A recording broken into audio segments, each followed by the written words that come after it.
안녕하세요. 사연에 빠지다의 DJ 민영입니다.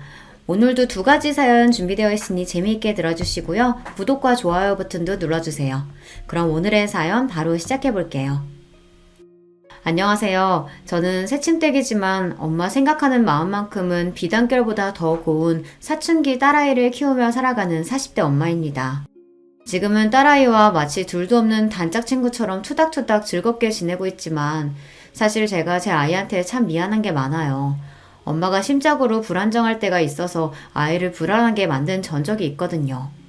지금도 제 눈에는 마냥 아기 같은데 그때는 지금보다 더 어렸을 때니까 제가 참 죄가 많은 엄마입니다. 자식 앞에서는 무슨 일이 있어도 평정심을 유지하고 아이가 상처받지 않도록 노력해야 하는 게 부모의 도리이지만 그때는 그것조차 쉽지 않을 정도로 힘든 시간을 보내야 했어요. 바로 제 처자식 나몰라라고 밖으로 놔둔 남편 때문이었습니다. 아무리 부부 사이에 아이가 있으면 이혼이 쉽지 않다고 하지만 그놈은 자식 핑계로 제가 이혼이라고는 상상조차 못하리라고 생각하고 제멋대로 설치고 다녔어요. 제가 속을 보통 끓인 게 아니에요. 무려 저보다 잘났다는 여자를 만나 놀아난 남편이었습니다. 그런데도 저와 딸아이한테 미안해하기는커녕 뻔뻔하게 그지없는 인간이 바로 그놈인데요. 야, 너 같으면 너보다 더 잘난 여자 나타나서 관심 있어 하면 안 넘어가겠어? 너라고 별 수 있었겠냐고. 이게 이렇게 사람 취급도 못 받고 이 수모까지 당해야 할 정도로 내가 잘못한 거야? 어? 그래도 내가 우리 지 아빠인데. 이 정신 나간 놈이. 야, 너 말 잘했다. 결혼해서 새끼까지 딸린 놈이 똑바로 살 생각은 못하고 제 마누라, 제 자식 새끼 얼굴에 똥칠을 해? 그래놓고도 감히 네 놈이 우리 지아를 입에 올려? 이 금수마트 못한 새끼야. 내가 나랑 내 새끼 기만한 놈을 그럼 가만히 두고 볼 줄 알았어? 아무리 아이 아버지라고 할지라도 내 자식 생각이라고는 한 톨도 안 하는 놈을 언제까지 마냥 두고만 봐줄 수 있겠습니까?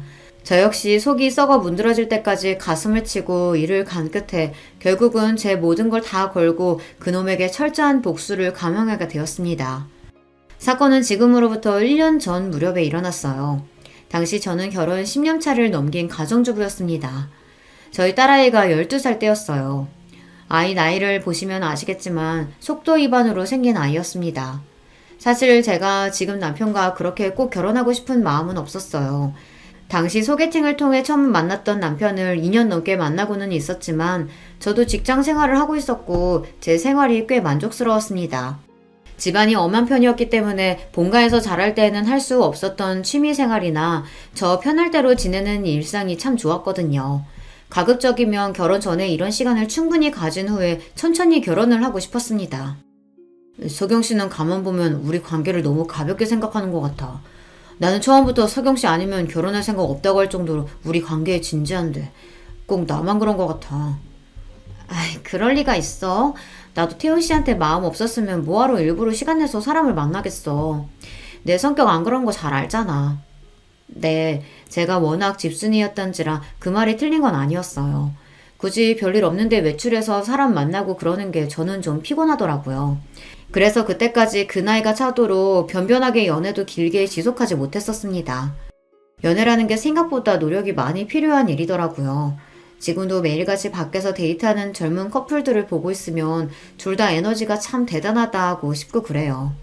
그러니 비록 저보다 남편이 제게 더 적극적으로 다가왔다고 해도 남편에게 아예 애정이 없었더라면 저도 그렇게 수고스러운 일을 하지는 않았겠죠. 비록 결혼에 대한 견해가 서로 다르긴 했지만 말입니다. 그래서 결혼 전에 저는 피임을 참 열심히 했다고 생각하는데 또 모르죠. 남편은 호시탐탐 저랑 결혼할 기회만 엿보았으니 저 모르게 저한테 거짓말하고 피임에 소홀했을지도요. 완벽한 피임이라는 건 없다고들 하니 100% 확신을 하기는 어렵습니다만 솔직히 저는 지금도 남편이 조금 의심스럽기는 합니다.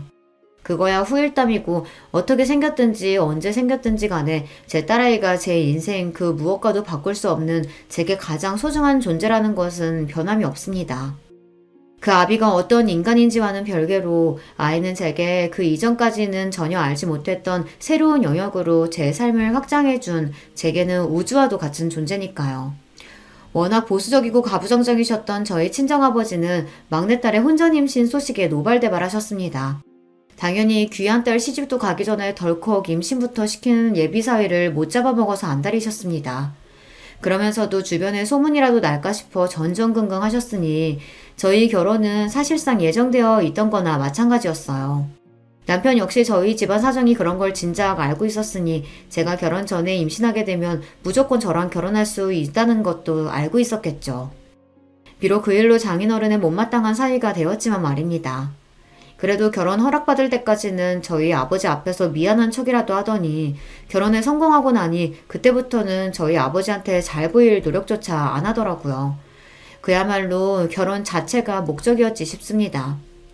살갑게 굴어도 쉽게 화가 풀리지 않을 판에 남의 딸 도둑질하듯 데려간 사위가 저희 집에서도 예뻐 보일 수 없었겠죠. 아마 결혼하고 나서라도 그 사람이 저희 집에 좀 살갑게 굴었다면 그 정도까지 되지는 않았을 텐데 덕분에 결혼 생활 내내 남편과 저희 친정 간의 관계는 그리 좋지 못했습니다. 저희 부모님한테 안부 전화 한번 제대로 드리지 않은 것은 말할 것도 없고 명절에 자기 본가 드리는 건 당연하게 생각하면서 저희 집에는 한번 가봐야 하지 않겠냐는 빈말 한마디 안 하더라고요. 당신 진짜 해도 너무한다. 당신만 자식이야? 나도 우리 집에서는 귀한 자식이야. 명절 당일 내내 당신 집에서 뼈가 빠지게 나 혼자 일했으면 당신도 우리 집에 얼굴 한번 비춰야 맞는 거 아니야? 그렇다고 우리 집에서 당신 집처럼 당신한테 일을 시키기로 했어 뭐했어. 내오는 음식 한 끼 먹고 오는 것도 그렇게 못하겠어? 명절 연휴 며칠이나 된다고 거기까지도 갔다 오냐? 당신도 직장생활 해봤으니까 직장인한테 얼마 안 되는 휴일이 얼마나 귀한 줄 뻔히 알면서 그것도 하나 이해 못해줘? 전 그렇게 가고 싶으면 지아 데리고 당신이랑 둘이 다녀오면 될 거 아니야. 내가 뭐 나 없으면 못 가게 뜯어말리기라도 해? 그런 건 당신이 좀 알아서 해. 남편이 벌어다 주는 돈으로 집에서 편하게 살림이나 하면서 이런 것까지 귀찮게 굴어야겠어? 편하게 살림이나 한다니? 내가 그 말버릇 고치라고 했지? 제가 지아 낳을 무렵부터 몸이 좀 많이 안 좋았거든요. 지아 낳고 나서도 한동안은 출산 후유증으로 고생을 꽤나 해야 했습니다. 그래도 유부녀가 되었어도 어느 정도 경제력을 갖추고 있어야 발언권이 좀 있을 것 같아서 가급적이면 회사에 붙어있고 싶었으나 병가가 길어지다 보니 저로서도 눈치가 보이지 않을 수가 없더라고요. 결국 무거운 마음을 안고 다니던 회사를 정리해야만 했습니다. 저는 이제 꼼짝없이 집안에 갇혀 살게 될 것 같아 마음이 정말 안 좋았어요. 그런데 저를 위로하길커녕 입이 귀에 걸린 남편이 싱글벙글 말했습니다. 그래, 당신 몸도 안 좋은데 무슨 회사야. 그렇지 않아도 아이 낳으면 아이는 엄마 손으로 직접 키우는 게 가장 좋다 그랬어. 설마 내가 당신 돈 안 벌어온다고 구박이라도 하겠어? 귀한 내 새끼 키우느라 집에서 고생하는 사람한테? 당신이 밖에 나가서 고생 안 해도 내가 몸 부서져라 이래서 당신이랑 우리 딸내미 먹여 살릴 테니까 걱정하지 마. 지금 생각해보면 그렇게 제 팔다리 다 자르고 나서 남편이 얼마나 신이 났을까 싶습니다. 집에서 얌전히 제 새끼 키워주며 자기 뒷바라지 착실히 할 부인으로 저를 낙점했는데 애초에 제가 직장 다니는 걸 그렇게 반기지도 않았어요. 그게 이 나이 먹고는 뻔히 보이는데 그때는 왜 미처 알아보질 못했을까요? 어른들이 결혼 전에 사람 많이 만나봐야 한다고 하시는 게 이래서인가 봅니다. 제가 사람 보는 눈이 없어도 너무 부족했던 겁니다. 어쨌든 그렇게 전업주부가 되고 나자 제 한몸 부서지게 가족 부양하겠다는 다부진 다짐과는 달리 슬슬 남편 불평이 늘어만 갔습니다. 당신 집에서 살림만 하는 여자가 반찬이 이게 뭐냐? 내가 10첩 반상까지는 안 바래도 밖에서 고생하는 남편 생각하면 밥이라도 제대로 먹여야겠다는 생각 안 들어? 진짜 너무한다. 10첩까지는 안 되더라도 7첩 정도는 되는 밥상이었어요. 그나마 낮에 저 혼자 먹을 때는 아이 혼자 독박 육아하느라 밥에 물 말아서 겨우 김치나 무말랭이 얹어 먹는 둥 마는 둥 밥이 입으로 들어가는지 코로 들어가는지도 모르게 초라한 한 끼를 해결했습니다. 남편 들어오는 저녁 시간대에 아이 등에 업고 관절 다 상해가며 퇴근에 고생했을 남편 음식만큼은 제가 먹는 것과 비교도 되지 않을 정도로 정성을 쏟아 준비한 거였어요. 그래도 아이 낳고 제가 몸 상태가 썩 좋지 않을 때는 저를 위로해주는 척이라도 하는 사람이었기에 저렇게 180도 변한 태도에 처음에는 제가 정말로 잘못했나 싶어 제대로 대꾸도 못했습니다. 저 혼자 서운한 마음에 울기도 여러 번이었습니다. 곧 그게 그놈이 제 마누라를 길들이겠다고 부린 패악이라는 걸 깨닫고 그 다음부터는 밥상머리에서 타박하면 밥삭이고 뭐고 싹 걷어치워버렸지만 말이에요. 여보, 내가 잘못하긴 했는데 그래도 음식 귀한 줄도 모르고 해놓은 것까지 싹 갖다 버리는 건 좀 그랬어. 몇 날 며칠 저녁이라고는 구경도 못 해본 놈이 사과랍시고 하는 말에 귀도 안 차더군요. 그렇게 제가 직장 관둔 이후로 점점 부부 사이는 벌어지고 있었습니다. 하는 일마다 반응이 저 따위인데 어떻게 사람한테 정을 붙이고 살 수 있었겠습니까?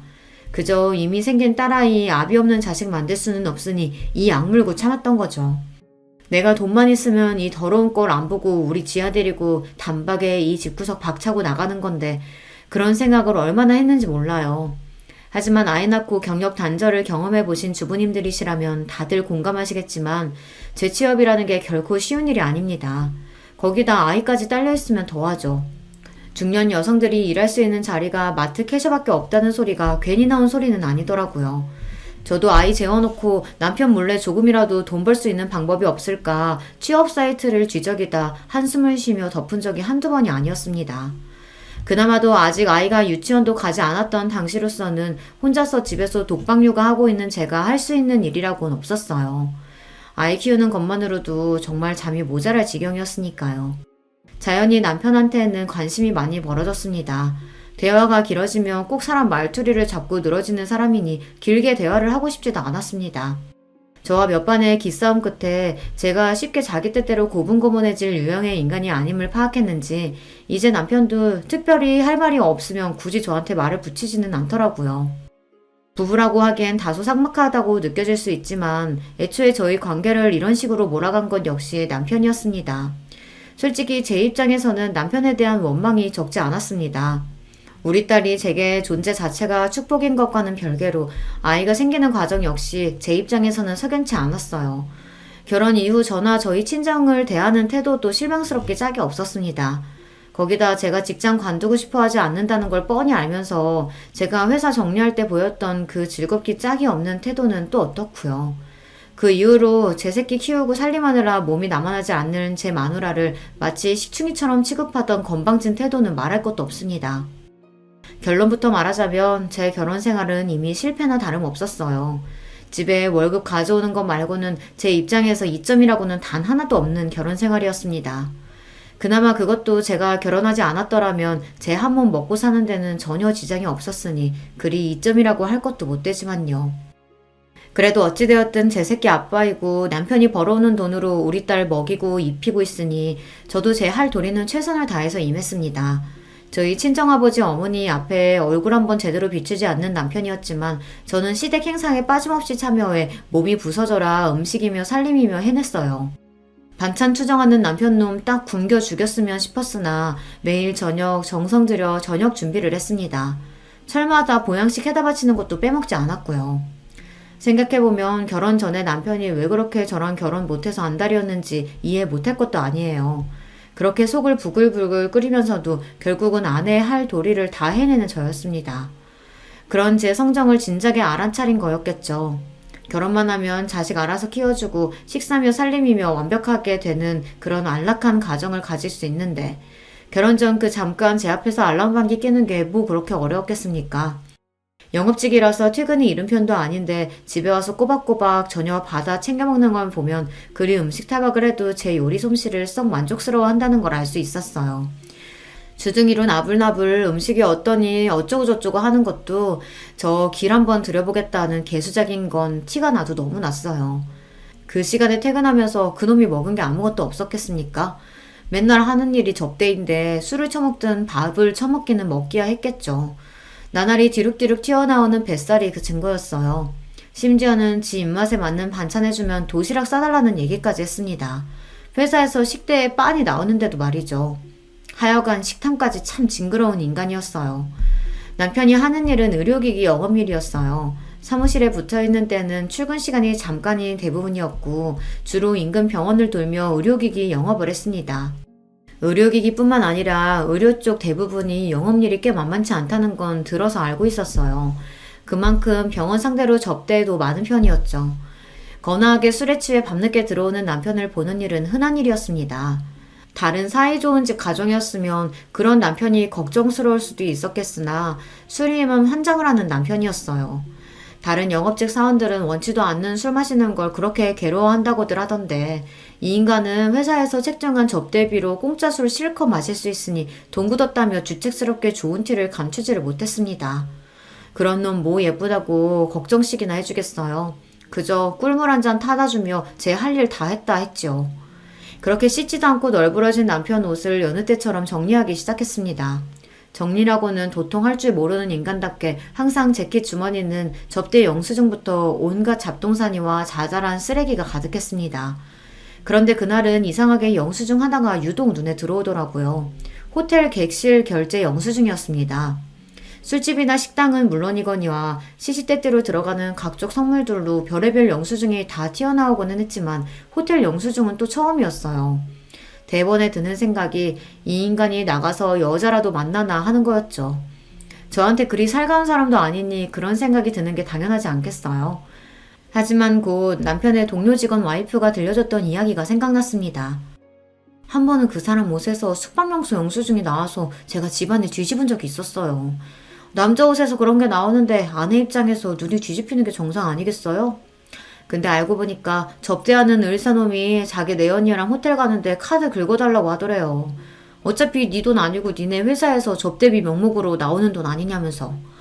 내가 그 소리 듣고 진짜 기가 차서 거짓말하는 줄 알았어. 오죽하면 내가 블랙박스까지 확인해봤겠어요? 근데 진짜더라고. 아, 세상에 있는 것들이 더하다더니 의사가 버는 돈이 얼만데 자기 불륜하는 돈까지 접대를 받고. 그 꼴 당하고 내 남편이 힘들게 돈 벌어온다고 생각하니까 억장이 무너지는 줄 알았죠. 그래도 그 집은 부부 사이가 꽤 좋은 모양이었습니다. 어찌되었든 저런 황당한 일도 있다고 하니 섣불리 판단한 일은 아니다 싶더라고요.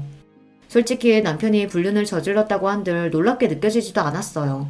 제 식구 그렇게나 업신여기는 놈인데 저한테 무슨 신의가 있다고 정절을 지켰겠습니까? 지금까지 별다른 정황이 있었던 건 아니었지만 접대에는 술접대가 대부분일 텐데 그놈이 헛짓거리 안 하고 돌아다녔을 거라고 기대하는 건 너무 순진한 생각이었습니다. 그래도 배우자인데 남편에 대한 믿음이라고는 저는 하나도 없더라고요. 얘기 들을 때 블랙박스 확인했었다는 소리가 떠올라서 남편이 잠든 틈에 살짝 주차장에 내려가 블랙박스부터 확인을 해봤습니다. 영상은 어렵지 않게 찾아낼 수 있었어요. 남편이 웬 여자랑 술이 떡이 되어서 영수증에 기재되어 있던 호텔로 함께 얼싸안고 올라가는 모습을 말이죠. 그걸 보는데 기분이 참 더러웠습니다. 그래도 남편이랍시고 있는 거 불륜의 증거를 제 두 눈으로 떡하니 확인하는데 기분이 아무렇지도 않을 수는 없더라고요. 비록 사랑은 남아있지 않더라도 인간으로서의 최소한의 존중이라는 게 있지 않습니까? 나는 이제 재취업조차 쉽지 않을 정도로 집구석에 주저앉혀놓고 저놈 혼자 세상 저 좋을 대로 나대고 다닌다고 생각하니 억울하고 또 억울했습니다. 저놈만 아니면, 저 쳐죽일 놈만 아니면 내 인생이 이 지경이 되진 않았을 텐데 생각하니 분해서 잠이 오질 않았어요. 남편의 불륜 정황과 증거를 확보했음에도 섣불리 움직일 수 없었습니다. 우리 딸만 아니었으면 당장에 이혼하고 길바닥에 나앉는 한이 있더라도 제 한 입 어떻게든 채우며 살 수 있었겠지만 지금 상황으로는 딸아이 친권은 고사하고 양육권 확보조차 장담할 수 없었어요. 물론 그 마누라고 제 새끼고 나 몰라라 하는 놈이 제 손으로 애 키우려고 들 리는 없다고 생각했지만 제가 먼저 이혼 서성 걸었다고 감히 괘씸한 마음에 저 괴롭히려고 작정하고 들면 어떡해요. 실제로 이혼할 때 남편 쪽이 불륜 등으로 명백한 유책 배우자임에도 불구하고 여자 쪽이 경제력이 없어서 친권과 양육권을 전부 남편 쪽으로 가져가는 일이 드물지 않다고 들었습니다. 남편이 실제 양육에 관여할 의사가 없어도 전 부인에 대한 복수심으로 괴롭히려고 들 심산으로 양육권까지 싹 빼앗아 갔다고요. 한마디로 아이 엄마 입장에서는 아이 뺏기는 것만큼 괴로운 일이 없으니 어디 너 한번 당해봐라 하는 거죠. 그러고는 할머니에게 애 떠넘기는 일이 부지기수라고요. 남편도 남편이지만 며느리라고 몸 약해서 딸 하나 겨우 낳았다고 우리 지아 별로 예뻐하지도 않는 시부모님이었습니다. 남편 손에서 키운다고 해도 걱정, 시댁에 맡긴다고 해도 아이 걱정, 계속 걱정이 되어 속이 시커멓게 타들어갔어요. 이혼이야 제가 소송해서 이길 수 있다고 하더라도 안정적인 수입이 없으면 지아를 데려오는 일은 요원할 터였습니다. 그렇게 불륜의 결정적인 증거를 확보하고도 며칠을 이러지도 저러지도 못한 채 시간은 흘러만 갔습니다. 그러는 동안에도 혹시 모르니 증거는 차곡차곡 모아뒀습니다. 전에 말한 블랙박스 동영상은 물론이거니와 그동안 저 인간 옷에서 나온 영수증이며 자료는 제가 다 챙겨줬으니까요. 접대용이니 회사에 제출해야 하는데도 저렇게 쓰레기 다루듯 하니 할 수 없이 제가 정리를 했거든요. 그걸 일일이 사진으로 찍어서 보고 있자니 대충 패턴이 보이더군요. 제가 그동안 잘 몰라서 넘어갔던 것 중에도 펜션 같은 숙박업소 영수증이 꽤 되더라고요. 그거랑 남편 차 내비게이션 기록과 블랙박스 등을 대조해보니 꽤 많은 증거를 긁어모을 수 있었습니다. 그 전에는 다른 여자를 만났을지는 모르겠으나 최근 몇 달간 등장하는 여자는 모두 동일인이었습니다. 남편 다니는 동선이 거기서 거기니 여자 신원을 밝혀내는 건 그리 어렵지 않았습니다. 저희 집에서 그리 멀리 떨어지지 않은 동네의 병원 의사였습니다. 상간녀 정체를 확인하고는 분노보다는 실소가 먼저 터지더라고요. 의사면 그래도 공부 많이 해서 힘들게 그 자리까지 갔을 텐데 불륜을 해도 뭐 저런 덜 떨어진 놈하고 놀아날까 싶어서요. 얼굴이 잘생기기래 몸매가 좋기를 해 배 튀어나온 중년 영업직 아저씨 뭐가 좋다고 저러고 사나 생각하니 그 잘난 여자가 애잔하기까지 했습니다. 답은 쉽게 찾을 수 있었어요. 저나 저희 친정 식구들한테는 그렇게 자기가 윗사람이라도 되는 듯 거만을 떨던 남편놈이 그 여자한테는 거의 종이라도 된 것처럼 굽신거리더라고요. 현지 씨는 뭐래도 이렇게 세련됐어요? 선물하는 사람 보람있게. 우리 마누라는 뭘 걸쳐놔도 거적대게 같은 게 사람이 집에서 애 키우고 살림만 할 줄 알지 여자라고는 매력이라고는 하나도 없어요. 그러니 내가 현지 씨한테 이렇게 사족을 못 쓰지. 상간녀 앞에서 제 마누라 깎아내리며 좋다고 낄낄대는 눈꼴을 보니 당장에 찢어 죽이고 싶었습니다.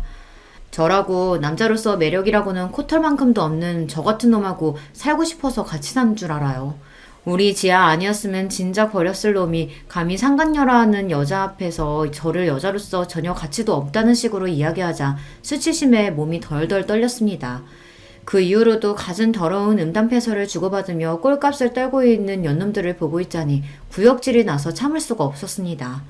저는 결국 참지 못하고 새벽에 기어들어와 자빠져 있는 놈에게 물을 한 바가지 퍼다 물벼락을 내렸습니다. 이게 뭐야? 당신 미쳤어? 미치긴 네 놈이 미쳤지. 이 더러운 불륜놈 새끼야.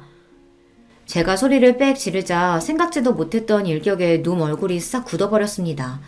그러고는 벌떡 일어나 제 양 어깨를 우악스럽게 틀어지고 흔들어댔어요.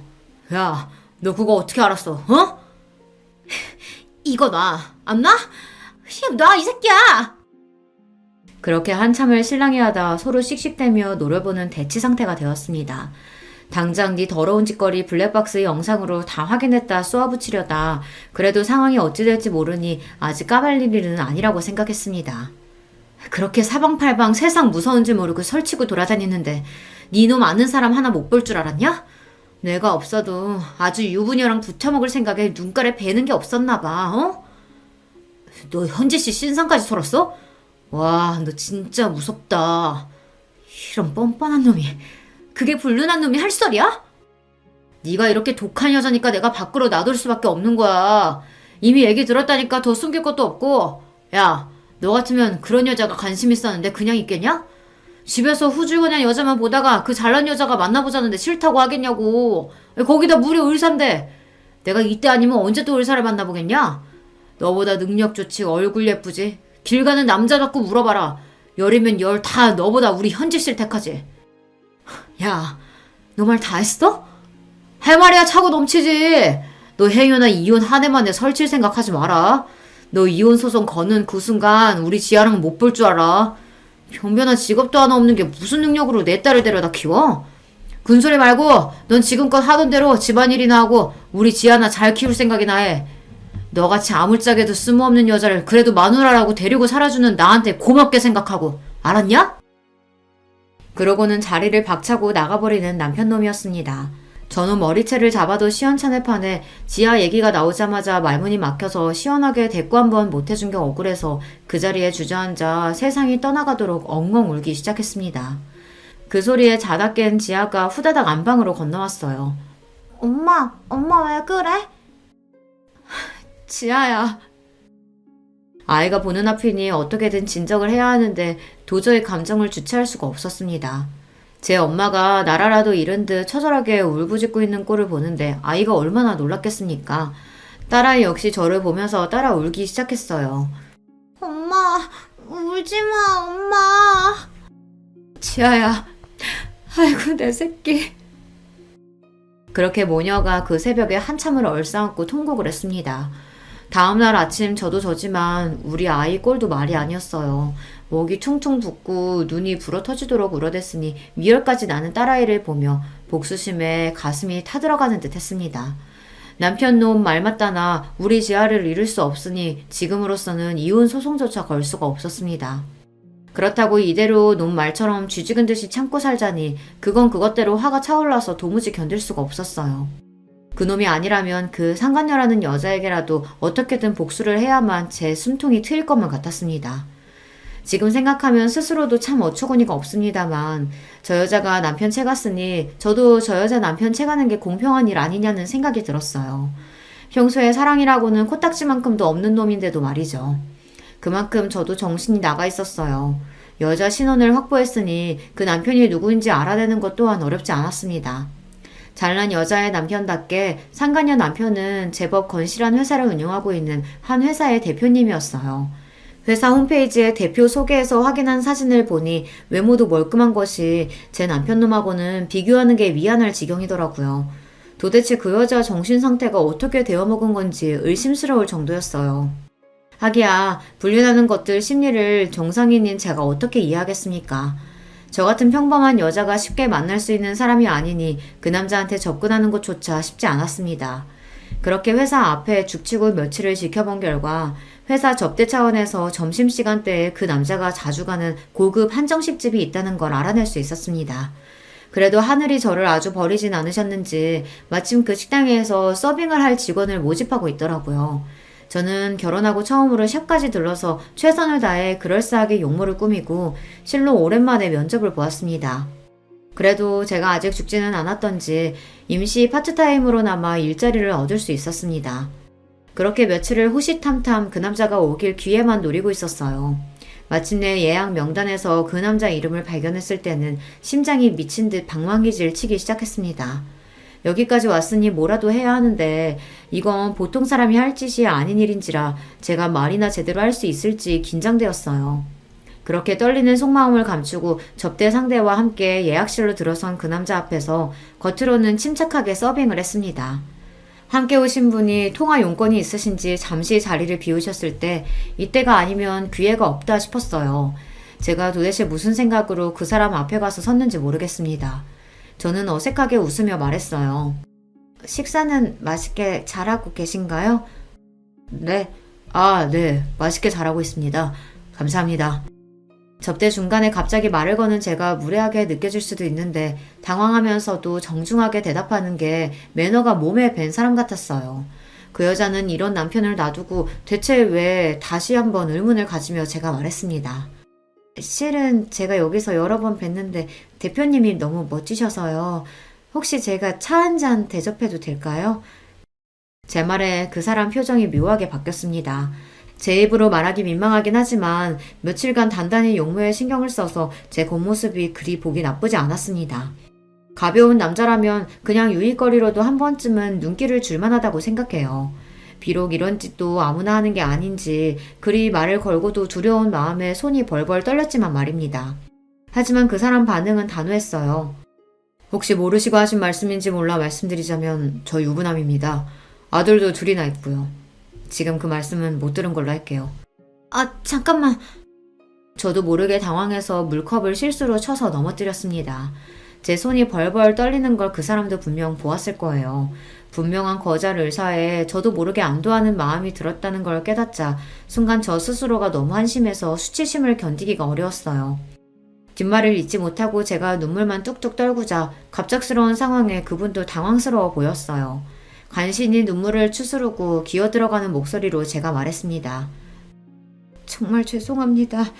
제가 이러려고 그런 건 아니었는데 김현지 씨 남편분 되시죠?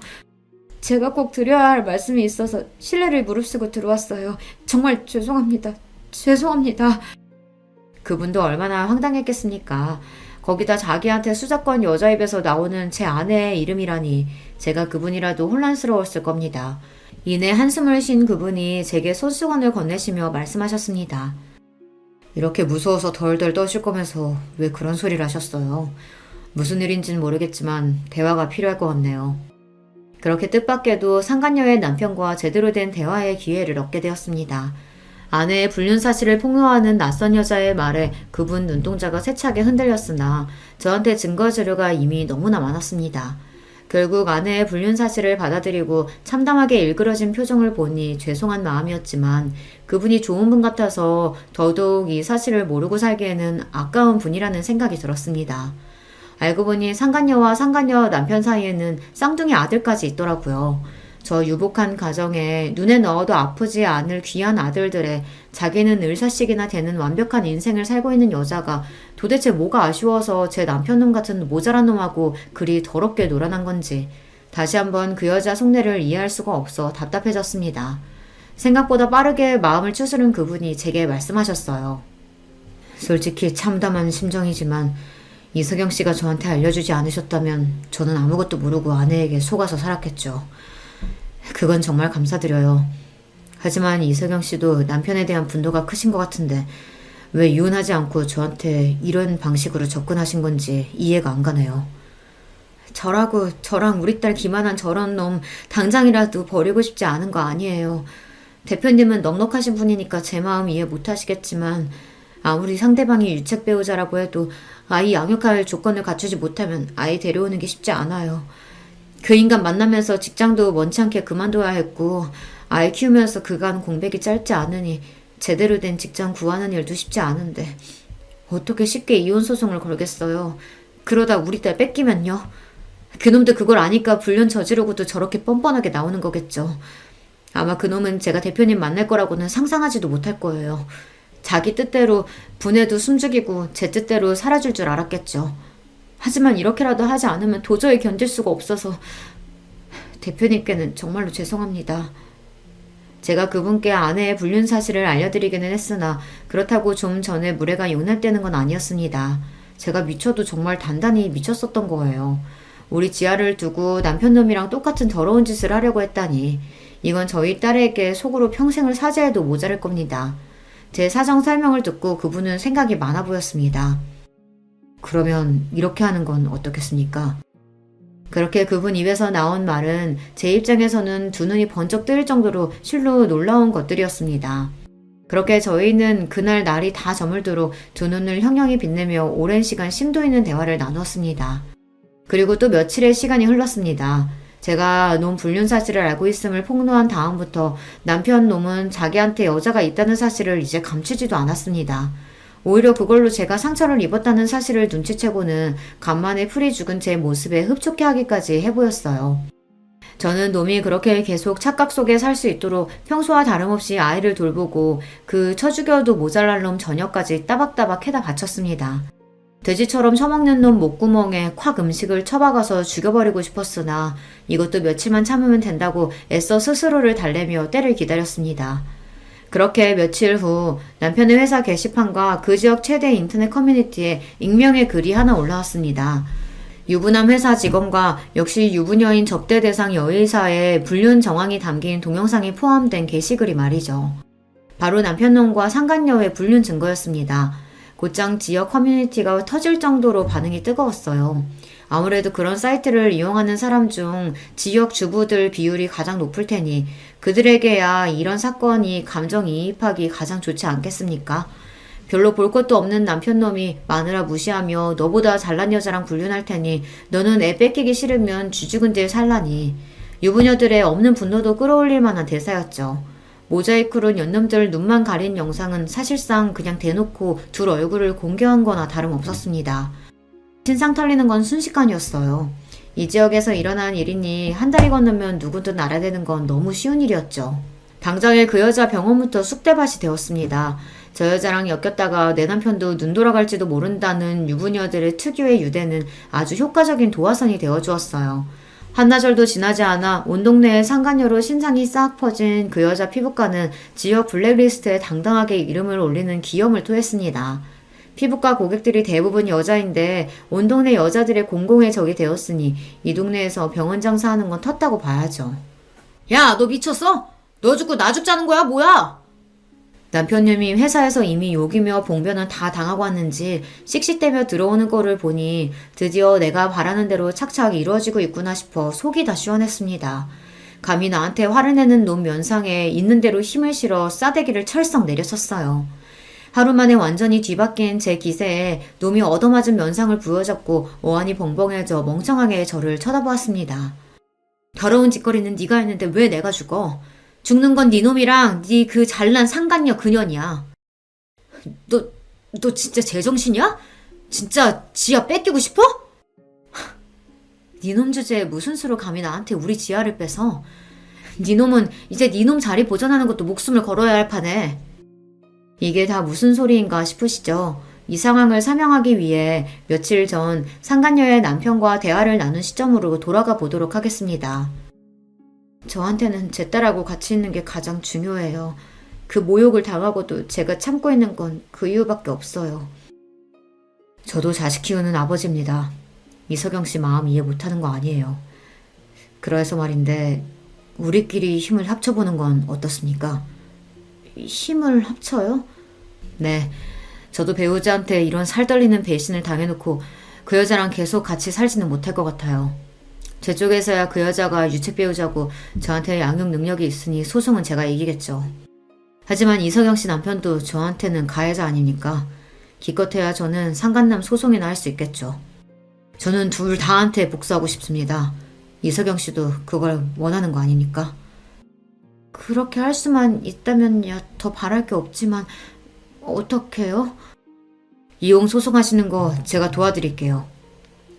뜻밖의 제안에 너무 놀란 나머지 말문이 막혔습니다. 그런 저를 보고 제가 망설이는 줄 알았는지 그분이 저를 설득하겠다고 다급히 설명을 이었습니다. 아이 뺏길까봐 이혼을 주저하시는 거 압니다. 그러면 아이만 확실히 데려올 수 있다면 되는 거 아니겠어요? 그러면 그놈이 아이 양육할 수 없도록 가진 걸 다 빼앗으면 될 일이죠. 그만한 복수가 또 어디 있겠어요. 아이 데려오려면 안정적인 일자리가 필요하다고 하셨죠. 그것도 제가 주선해드릴 수 있습니다. 제 지인 중에 급히 사무 보조 직원을 구하는 사람이 있거든요. 단순 업무라서 연봉이 그렇게 높진 않을 테지만 제 소개면 인턴 기간 없이 바로 정직원으로 채용해 줄 거예요. 그 친구가 사람이 참 괜찮아서 직원 처우도 나쁘지 않아요. 그 정도면 아이 친권 양육권 가져오는데 무리가 없을 거예요. 남편놈에게 복수하는 것도 모자라서 안정적인 일자리까지 제안받다니 이게 꿈인가 생시인가 싶었습니다. 저한테야 정말이지 꿈 같은 이야기지만 어떻게 염치도 없이 그렇게까지 받을 수가 있겠어요. 이혼 도와드리는 건 제 순수한 호의가 아니라 저로서도 복수 때문에 이석영 씨 이용하는 거나 마찬가지예요. 일자리 주소는 그에 대한 대가이자 저한테 사실 알려주신 감사의 표시라고 생각해 주셨으면 합니다. 안 그랬으면 저도 그 여자한테 이용만 당하고 호구 누르시나 했을 테니까요. 그 여자 병원 다 제 돈으로 차려준 겁니다. 없는 집안에서 머리 하나 좋아 을사된 여자 저 만나서 호강시켜주겠다고 지금껏 아낌없이 퍼주며 살았어요. 병원 실소유자도 제 명의로 되어 있어요. 제 덕에 여기까지 와놓고 저랑 저희 아들들까지 기만하다니. 그럼 제가 준 건 다 빼앗아와야 하지 않겠어요? 이석영 씨가 준 증거들 아니었다면 아무리 저라고 해도 이혼 소송이 참 지저분해졌을 거예요. 이렇게 확실한 증거 가져다 주셨는데 저도 그 정도는 해야죠. 이렇게 된 겁니다. 약속한 대로 그 며칠 사이 소개받은 회사로 나가 고용 계약서를 작성하였고 이혼 변호사도 붙었습니다. 준비해둔 게 워낙 많아서 따로 자료 조사도 필요하지 않을 것 같다는 말씀에 저도 참 이를 갈았었구나 싶더군요. 온 동네며 회사며 니놈이 그년이랑 놀아난 걸 이제 모르는 사람들이 없는데 네가 지금 그 영업직이라도 유지할 수 있을 것 같아?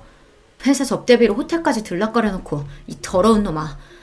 감히 니놈이 내 딸을 인질로 삼고 나를 협박해? 내가 니놈 뜻대로 숙이고 살 줄 알았니? 내가 니놈 패가망신하는 꼴을 보고 말 거야. 그날 머지 않을 것 같으니까 이제 두 다리 뻗고 잘 수 있겠다. 뒤늦게 상황을 파악하고 놈 얼굴에 핏기가 싹 가셨습니다. 이제 상황은 완전히 반전되었어요. 승자는 저고 저놈은 이제 줄줄이 패할 일만 남았죠.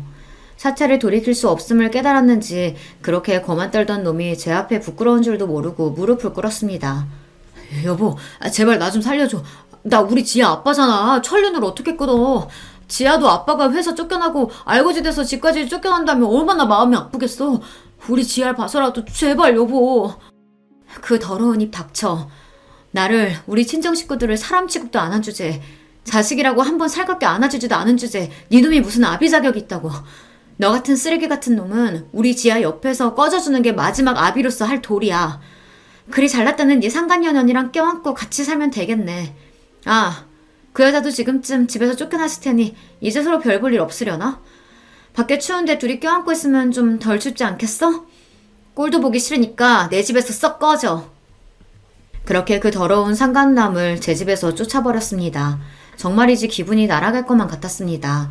놈을 제 인생에서, 우리 딸아이 인생에서 치워버릴 수 있다니 이게 꿈인가 생시인가 싶었습니다.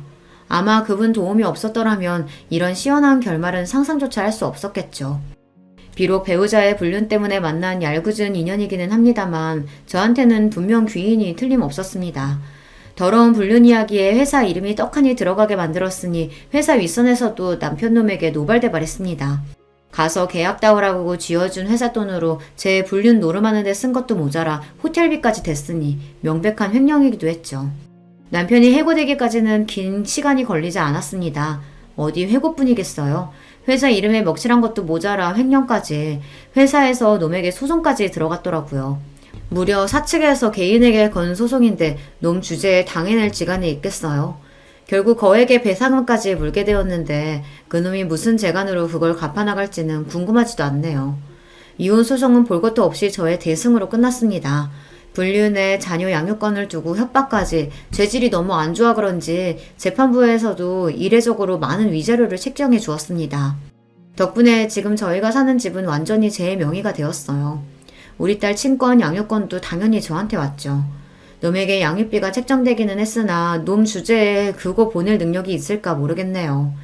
양육비 안 보내면 저도 애 얼굴 보여주지 않을 좋을 구실이 될 테니 뭐 아쉽지는 않습니다. 상견녀 집안 역시 쑥대밭이 되었습니다. 잘난 아들 부족한 집에 장가 보낸 것도 아쉬웠는데 그 며느리라는 여자가 불륜까지 해서 아들을 기만했으니 그 시댁도 가만히 있지 않더라고요. 상간녀 남편이 소송으로 아이들 친권 양육권을 빼앗고 병원 빼앗은 것과는 별개로 지역사회에서 힘 좀 쓰신다는 시댁 어른들 서슬퍼른 기세에 상간녀는 다른 병원에 페이닥터로조차 들어가지 못하고 단칸방에 틀어박혀 바깥 외출도 못하고 지낸다고 합니다. 잘난 남편의 빵빵한 시댁에 좋은 직업까지, 세상 모든 일이 제 뜻대로만 될 줄 알았을 그 여자니 실패가 더욱 쓰게 느껴질 터였습니다. 그러게 왜 굴러들어온 복을 걷어찹니까? 저 같으면 감사합니다 하고 성실하고 행복하게 살았을 텐데. 역시 공부머리랑 사람 지혜는 참 다른 영역인가 봐요. 상간녀 남편으로부터는 일이 다 끝나고 나서 감사 인사를 받았습니다. 아이 선물까지 잔뜩 보내셔서 손사래를 쳤으나 끝까지 저한테는 참 좋은 분이셨어요. 우리 아이들 그런 여자 밑에서 자라지 않게 할 수 있게 한 것만으로도 이석영 씨한테 평생 갚지 못할 빚을 진 거나 다름없습니다. 부디 거절하지 마시고 따님한테 잘 전달해주세요. 앞으로 따님과 두 분이서 잘 지내시길 바랄게요. 그 이후로 그분과 따로 연락하고 지내지는 않습니다. 고마운 인연이긴 하지만 사실 서로 껄끄러운 관계이기도 하죠. 마음으로나마 저 역시 그분과 그 아드님들이 부디 잘 지내시기를 진심으로 바라고 있어요. 소개해주신 일자리는 생각보다 훨씬 괜찮았어요. 말씀하신 대로 직원 처우가 굉장히 좋아 일에 적응하기도 수월했습니다. 정시 퇴근하고 집에 돌아오면 학원 마치고 돌아온 아이와 둘이 좋아하는 음식을 번갈아 함께 만들어 먹으며 즐거운 저녁 시간을 보내곤 합니다. 그놈이랑 같이 살 때에는 저 좋은 음식만 찾는 통에 저희 좋은 건 늘 따로 숨어가며 먹곤 했거든요. 그 식충이 없으니 집안이 이리도 평화롭네요. 저희는 이렇게 살고 있습니다. 집안 분위기 어둡게 만드는 제 와비가 없으니 한층 밝아진 아이 덕분에 웃을 일이 끊이질 않아요. 여러분들도 소중한 사람들과 웃고 사는 하루 되시길 바라며 이만 제 이야기를 마치겠습니다. 들어주셔서 감사합니다. 안녕하세요. 저는 30대 초반 여성입니다. 오늘 제 이야기를 여러분들에게 좀 들려드릴까 합니다. 사실 아무에게도 말하지 않고 그냥 혼자 끙끙 앓기도 했었는데 그런 게 무슨 소용인가 싶어요. 뭐 지금은 큰일은 다 해결되기도 했고요. 제 입으로 이런 말 하기 좀 그렇지만 저는 성격이 진짜 좋아요. 이건 제 주장은 아니고 제 주변 사람들이 입이 닳도록 저에게 하는 칭찬입니다. 제가 생각해도 저는 잘 참기도 하고 딱히 누군가와 싸우는 것도 좋아하지 않는 평화주의자거든요. 좋은 게 좋은 거라는 생각을 늘 가지고 살기 때문에 남과 부딪힐 일을 딱히 만들지 않아요. 혹시 누가 와서 부딪히려고 해도 제가 피하는 타입입니다. 그래서 남들이 볼 땐 정말 무던하고 잘 참고 또 성격이 좋은 걸로 보이죠. 실제로도 그렇고요. 그런데 그런 저에게도 도저히 참을 수 없는 일이 생긴 적이 있거든요. 오늘은 그 일에 대해 이야기를 하려 합니다. 우선 그 일을 제대로 잘 이야기하려면 저의 배경부터 설명을 해야겠네요. 그니까 집안 환경, 학벌, 사람들이 흔히들 이야기하는 조건이라는 건 말입니다. 저는 부유한 집안에서 나고 자란 편이에요. 그렇지만 사람들은 그런 줄 잘 모릅니다. 왜냐고요? 그건 정말 유별난 저희 부모님의 지론 때문이에요. 그게 잘못됐다거나 틀렸다는 건 아닙니다. 다만 좀 답답할 뿐이에요. 그게 뭐냐면 뭐든 드러내지 않으시는 거였어요. 무슨 비밀도 아닌데 자신들의 직업을 어디 가서 이야기하지 않으셨습니다. 어머니는 나름 이름이 좀 알려진 화가시고 아버지는 교수신데 정말 친한 친구들 말고는 아무도 저희 부모님 진짜 직업을 모르세요. 그게 자랑거리가 아닌데 사람들이 자랑거리처럼 받아들이는 게 너무 싫으시다고요.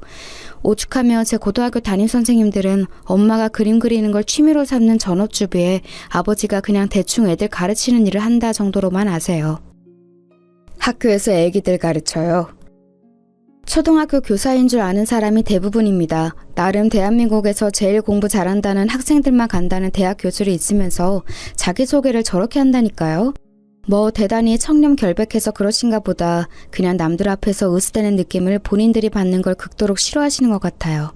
그래서 저도 어디 가서 저희 부모님이 뭐 하시는지에 대해서 습관적으로 말하지 않는 버릇 아닌 버릇이 생겼어요.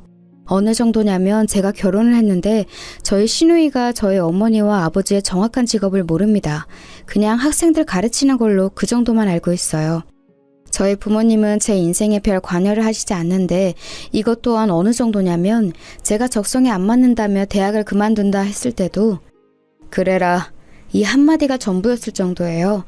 제가 대한민국에서 가장 좋은 대학을 들어갔거든요. 저희 집 분위기 어느 정도인지 아실 수 있겠죠? 그런 집에서 나고 자라서 그런지 저는 저에 대한 이야기를 남에게 잘하는 편이 아닙니다. 남편에게도 그랬어요. 아르바이트를 하다 만난 남편은 제가 가난한 집 딸인 줄 알았다 했습니다. 그래서 저희 집에 인사 갔을 때 생각보다 집이 평범해서 놀랐다고 했어요. 그럼 다 쓰러져가는 집에서 살 줄 알았어? 아니, 그 정도는 아니었지만 그래도 평범해서 놀랐었어. 사실 평범한 게 아니긴 하지만 말이야. 시댁 어르신들도 저희 어머니 아버지가 뭘 하시는지 잘 모르십니다. 남편이 대충 말했다고는 했는데 아마 자세히는 모르실 거예요. 앞서 말했듯 저에게는 시누이 한 명이 있습니다. 사실 일찍 공부한다고 유학이다 뭐다 한국에 없었던 시절이 길었던 탓인지 남편은 본인의 누나와 그렇게 썩 친하지도 교류가 있지도 않아요. 그래서 그런지 만날 리도 적었습니다. 시누이에 대한 인상은 그닥 좋은 편이 아니긴 한데 그 이유를 말씀드려야겠죠? 시누이는 상년회 때부터 저를 마음에 들어하지 않는 게 티가 났어요. 아무리 그래도 어른들끼리 만나는 자리에선 조금 조심하는 게 일반적인데 숨기지 못했는지 아니면 애초에 숨길 생각이 없었던 건지 시누이는 제가 마음에 들지 않는다는 느낌을 팍팍 냈습니다. 그 이유는 그날 저녁에 바로 알 수 있었어요. 우리 엄마 아빠 진짜 며느리 욕심 없어. 요즘 세상에 고졸 흔하지 않은데 그걸 그냥 단번에 허락하네. 누나! 너는 사람을 앞에 두고 그런 말을 하니? 아니, 나는 그냥 순수하게 대단하다고 생각하는 건데? 누가 봐도 비꼬는 말투였거든요. 시어머니가 제 눈치를 슬쩍 보셨지만 웃어넘겼습니다. 저도 한마디 하고 싶긴 했지만 그러기 싫었어요. 그냥 다 말하지. 자기 학교 어디 나왔는지나 집안 배경 같은 거. 그런 걸로 태도가 바뀌신다고 그게 진짜인 것도 아니고 괜히 이런저런 말 나오는 게 더 싫어 난. 어디 대학 그만뒀다라고 하며 사람들마다 입을 댔거든요. 그 좋은 학교를 왜 대체 무슨 생각으로 와 같은 말이죠. 저는 사실 그 말이 더 듣기 싫었어요. 제 선택을 자신들의 기준으로 판단하는 말이죠. 저는 지금 충분히 행복하고 만족하며 사는 중인데 말입니다. 한 번은 그런 일이 있었던 적이 있어요. 엄마의 지인분 중 한 분이 제가 학교를 다니지 않는 것 같으니 제가 무슨 일을 하는지 왜 학교를 다니지 않는지 꼬치꼬치 물어보시다가 제 대답을 듣고 거의 1시간 가까이 잔소리를 하신 적이 있거든요. 네가 어려서 세상 무서운 줄 몰라서 그래. 밖이 얼마나 험한데 돈은 쉽게 벌어지는 건 줄 아니? 그 좋은 간판을 왜 포기하고 나와? 그걸 가지고 있으면 얼마나 인생을 헤쳐나가기가 쉬운데. 아휴, 너도 참 고집이 세다.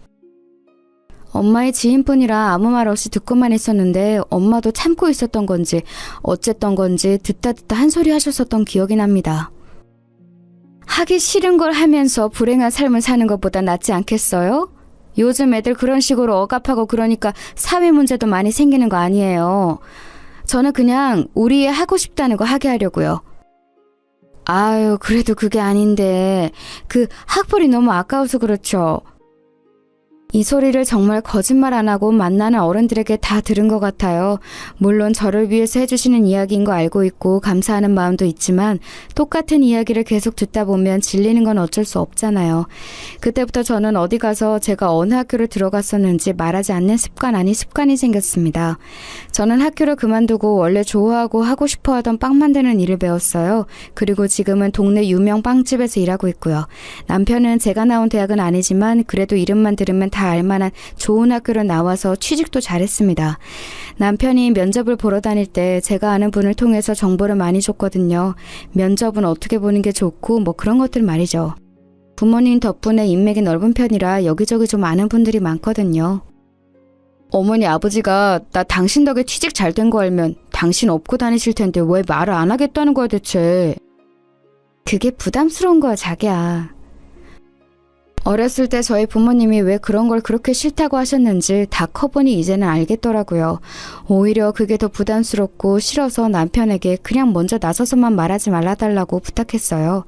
저희가 나서서 이야기하지 않으면 알게 되실 일 없는 문제라고 생각했습니다. 신우이는 제가 결혼한 후에도 은근히 저를 깔보고 무시하는 말을 자주 하긴 했어요.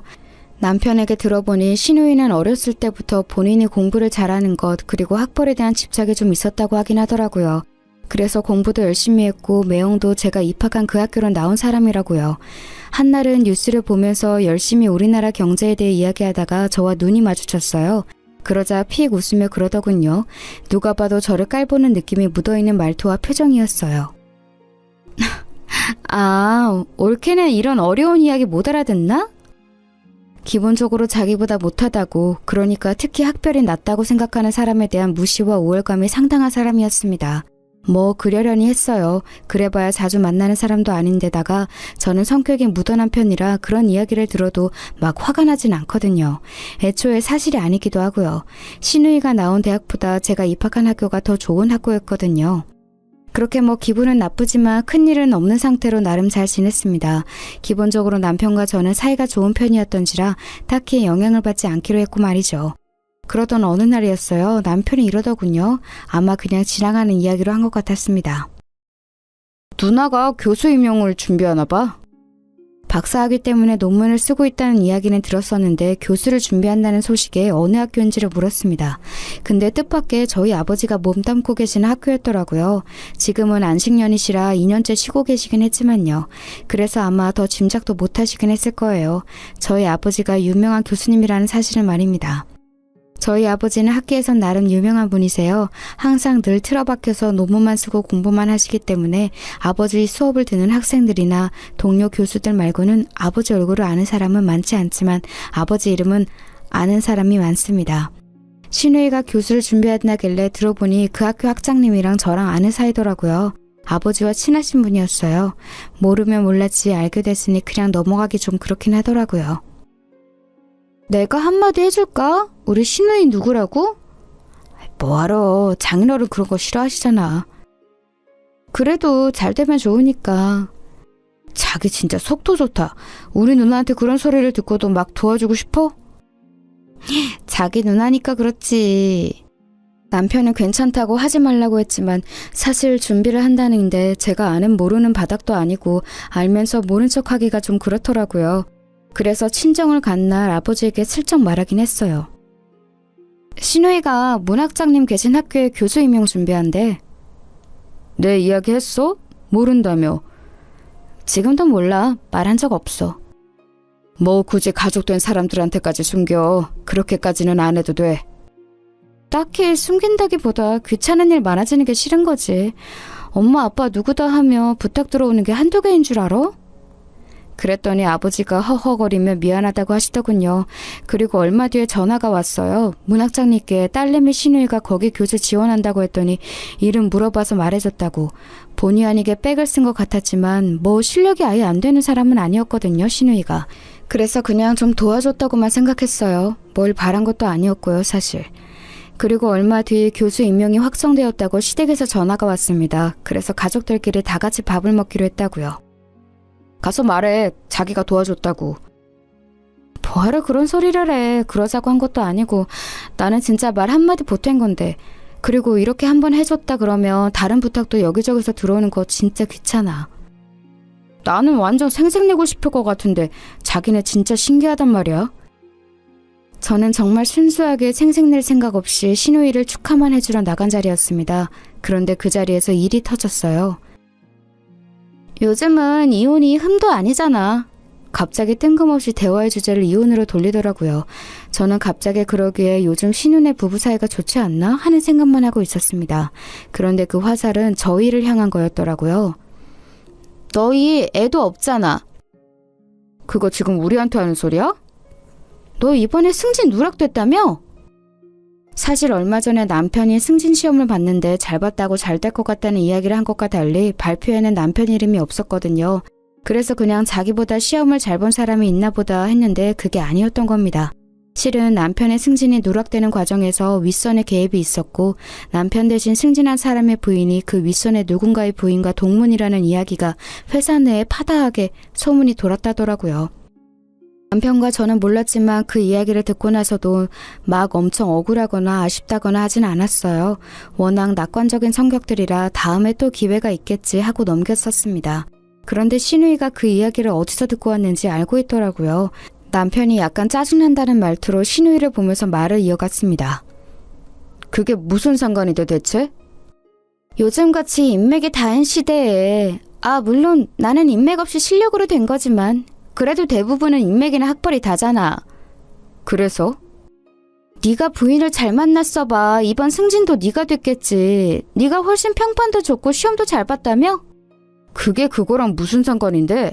내가 승진 하나 하겠다고 와이프랑 이혼이라도 해야 한다는 거야? 단순히 네 승진 문제가 아니잖아? 앞으로 주구장창 네 앞길을 막을 텐데. 내가 무슨 대단한 일을 한다고 부인이 학력이 좋지 않다는 이유 하나만으로 이혼을 해? 누나 지금 제정신이야? 저는 진짜 어이가 없어서 가만히 쳐다보고만 있었거든요. 시댁 어르신들이 말려보려 했지만 이미 이성을 잃은 듯 신우이는 입에서 나오는 말을 생각 없이 그냥 뱉고 있었어요. 교수 임명되자마자 여기저기서 가족들은 뭐하냐 물어보는데 내가 쪽팔려서 올케가 뭐하는 사람인지도 말을 못하잖아. 교수인 사람이 올케가 고졸이라고 하면 사람들이 뭐라고 생각하겠어? 그러니까 결국 누나가 쪽팔리니까 나보고 이혼을 하라는 거네. 나 생각해주는 척 하더니 너한테도 그게 좋으니까 하는 말 아니야. 솔직히 저런 생각을 가지고 있는 사람인 거 모르는 바도 아니었고 딱히 별 생각도 없었지만 저렇게 노골적으로 이혼을 하라는 둥 하니까 화가 나긴 하더라고요. 아니 사실 많이 화가 났습니다. 본인이 어떻게 그 자리에 갔는지도 모르고 저렇게 오버하는 게 가짱기도 했고요. 아무리 그래도 저희 일을 이렇게까지 이혼을 하란 말을 하시면서 간섭하는 건 지나친 거 아니세요? 너 같은 애가 우리 집에 시집 온 게 지나친 거지. 우리 집에 대체 뭐가 대단하다고 이러는데? 적어도 쟤보단 나은 올케가 줄을 섰을 거다. 너는 어쩜 보는 눈도 없고 야망도 없고 어떻게든 남자애가 그렇니? 진짜 더 이상은 참을 수 없더라고요. 그래서 그냥 말하기로 했습니다. 저 대학 중퇴했거든요. 적성에 안 맞아서. 못 간 게 아니라 제 선택으로 그냥 졸업을 안 한 거예요. 그렇게 말했더니 콧방귀를 끼더라고요. 뭐? 어디 지방대? 아님 전문대? 매형이랑 같은 대학. 그 말에 일순간 식사 자리가 조용해졌습니다. 그리고 이내 믿을 수 없다는 얼굴로 신우이가 저를 바라봤어요. 그게 말이 돼? 그 좋은 대학을 자기가 스스로 그만둔다는 게? 거짓말 아니야? 뭐 원하시면 입학 증명서도 떼어다 보여드릴 수 있어요. 이걸 왜 이렇게까지 해야 하는지 모르겠지만. 그 좋은 대학을 그만두는 멍청이가 어딨어? 그런 말 듣기 싫어서 어디 가서 제가 대학 이야기 안 하는 거예요. 저는 그냥 꿈을 위해서 그만둔 건데 멍청하다는 둥 배가 불렀다는 둥 하는 소리를 하는 사람이 많아서. 신우이가 의심스러운 눈으로 저를 한참 보더니 그래도 지기 싫은 듯 말을 이어갔습니다. 그래도 고졸인 건 변함없잖아? 그게 대체 뭐가 그렇게 중요한 건데? 살아가면서 학벌이 얼마나 중요한 건데. 나만 해도 봐봐. 열심히 가방끈 길게 만들어 놓으니까 이렇게 기회도 오는 거잖아. 그게 누나 힘으로 된 건 줄 알아? 그럼 누구 힘으로 된 건데? 내가 노력해서. 저희 아버지 성함이 강한국이세요. 갑자기 올케 아버지 성함이 왜 나와? 강한국? 네, 강한국 교수. 뭐? 형님이 이번에 붙으신 그 학교 문학장님이 저희 아버지 절친이세요. 제가 형님 그 학교 원서 쓰신다길래 아빠한테 말씀드렸고요. 문학장님이랑 통화도 하셨어요. 저는 그래도 가족이라고 형님이 저 안 입고 와 하셔도 도움이 되고 싶어서 이야기도 잘하고 다녔는데 이러시니까 진짜 그게 다 무슨 소용인가 싶네요. 정말 조용해졌습니다. 대학 교단에서 일하겠다는 사람이 저희 아버지 성함을 모를 리 없었을 테니까요. 유명하신 분이야? 시어머니가 조용히 물으시더라고요. 남편이 진짜 유명하신 분이라고 조용히 옆에서 설명해주는 소리가 들렸습니다. 그런 배경을 왜 숨겨? 신우이가 그럼에도 불구하고 믿을 수 없다는 얼굴로 저를 바라보며 멍하게 묻더라고요. 아버지가 누구다, 어머니가 누구다 이러면 워낙 이것저것 부탁해오는 사람도 많고 또 한순간에 태도가 바뀌는 사람도 많고 피곤한 일이 많이 생기니까 어렸을 때부터 어머니 아버지가 누군지 자세히 말 안 하는 버릇이 있어서요. 그리고 아버지가 학생들 가르친다는 말은 했잖아요. 강한국 교수님이 그냥 학생 가르치는 교수냐고! 제가 그걸 왜 하나하나 설명하고 다녀야 하는데요? 신우이는 충격을 받아 더 이상 할 말이 없어 보이는 듯 했고 이미 밥도 다 먹은 뒤여서 자리는 거기서 파하게 됐어요. 집으로 돌아오는 길에 한숨이 정말 많이 나왔습니다. 딱히 비밀은 아니었지만 이런 식으로 밝히고 싶지는 않았는데 말이죠. 홧김에 어쩔 수 없었어. 아니야, 잘했어. 뭐 그럴 수밖에 없는 상황이었잖아. 집으로 돌아오는 길에 남편이 멋대로 말한 것 같다고 미안하다 사과하더라고요. 언젠가 알게 될 일이긴 했으니까 괜찮다 생각했습니다. 그리고 며칠 뒤 신우이에게서 전화가 왔어요. 엄청나게 망설이는 말투였습니다. 저기, 올케. 네, 말씀하세요. 문학장님이 올케 이야기하면서 언제 한번 밥이나 같이 먹자 하시는데 괜찮아? 일정만 미리 말씀해 주시면 시간 빼볼게요. 그 전에 형님. 그건 그거고 어제 저한테 하신 무례한 발언들은 언제 사과하실 거예요? 제 그 말 한마디에 제가 일하는 빵집으로 달려왔더라고요. 평소에는 제 말을 들은 척도 하지 않던 사람이 말입니다. 어제 한 말은 진짜 미안해. 배경이 중요하지 않다는 건 아니지만 제 배경을 알기 전과 후가 이렇게 다르신 건 저도 좀 어이가 없네요. 그리고 교단에서 학생들 가르치신다는 분이 그런 몰상식한 말을 막 뱉는 건 아무리 생각해도 좀 아닌 것 같아서요. 제가 괜히 문학장님께 추천드렸나 후회 중이거든요, 지금. 제 그 말에 안색이 하얗게 질리더군요. 혹시나 제가 안 좋은 말을 전할까 걱정돼서 그런 거였겠죠. 아니, 내 생각이 너무 짧았어. 올케 말처럼 학생들 가르친다는 사람이 그런 편협한 사고방식을 가지고 있으면 안 되지. 반성하고 있어. 제가 제 배경 이야기 안 했으면 반성도 안 하셨을 거잖아요. 신우이가 한참을 그게 아니다, 내가 생각이 짧았다 변명 아닌 변명을 하고는 돌아갔습니다. 집으로 돌아가 남편에게 오늘 이야기를 했더니 남편이 되려 부끄러워하더라고요. 자기 누나가 그런 사람이라는 것에 대해서 말입니다. 그나저나 우리 회사 부부 동반 모임한다는데 당신 다음 주 금요일에 가게 빠질 수 있어? 남편 회사에서 부부 동반 모임이 있다고 하더라고요. 원래 그런 자리는 싫어해서 잘 나가지 않는 편이긴 했지만 얼마 전에 신우이에게 부인이 집만 된다는 이야기를 들었어서 그런지 이번에는 나가서 뭐든 도와야겠다는 생각이 들어서 그러겠다고 했어요. 안 와도 되는데. 그러면 당신 또 안 들어도 될 소리 들을 거잖아. 괜찮아. 괜히 부인은 왜 안 왔냐 소리 듣게 하기가 싫더라고요. 그래서 제 나름대로 집에 있는 제일 괜찮은 옷을 입고 그 자리를 나갔습니다. 원래 그런 자리 긴장하는 타입은 아닌데 왜인지 모르게 긴장이 되더라고요. 처음 나가보는 자리라 그랬던 것도 있었을 테지만 누군가에게 평가받는 기분이라 더 그랬던 것 같습니다. 남편 직장 상사들도 있는 자리에서 함부로 굴 수는 없으니까요.